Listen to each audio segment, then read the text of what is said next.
Reports reaching TV3 indicate that the Special Prosecutor Kissi Agyabeng has not been paid since he took office 16 months ago. Now, members of his staff have also not taken their salaries since the Special Prosecutor assumed office. My colleague Martin Sidudate has joined us here in studio for more on this developing story. Martin, good to have you. So what more do we know about this developing story? Right, thanks, Pakwesi. Clearly, it looks as though the concern started from when the minority leader in Parliament raised issues about the appropriation bill for the Special Prosecutor and the judiciary.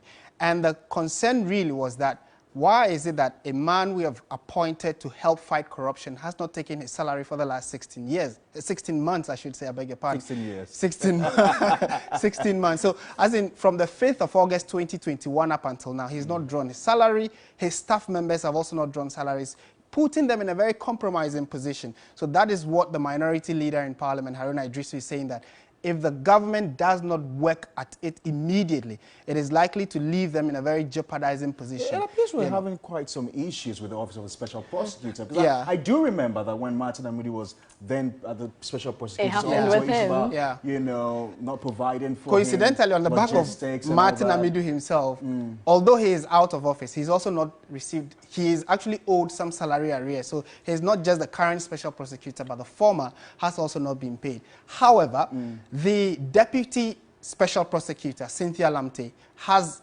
been paid her salary in full. So it is not that it's everyone on block that has not been paid. She takes her salary. However, we think the conversation or the concern is that Special Prosecutor, his immediate staff members, have not been paid. That leaves them in a very compromising position. But we don't know if the Special Prosecutor himself has commented on this matter. We've picked hints that he says government needs to expedite action in getting the staff, especially the staff, paid, because then you are putting them in a tight corner where they could be compromised if push comes to shove. Because then again, if you look at the question Haruna Idrisu asked, how many people can even live without 3 months, 4 months, 6 months, this time 16 months without salary? Very disturbing. This wouldn't actually have been news. However, because we know about some other government agencies and institutions who've also not been paid salaries for several months.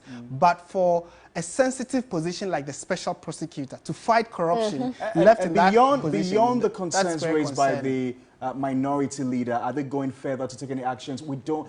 I mean, which ministry is in charge of the Special Prosecutor's Office, or it operates under the Office of the President? No, it's a solitary position, so it's not necessarily under any institution or other state agency. However, the concern is that because they work independently, they need to be given the needed resources.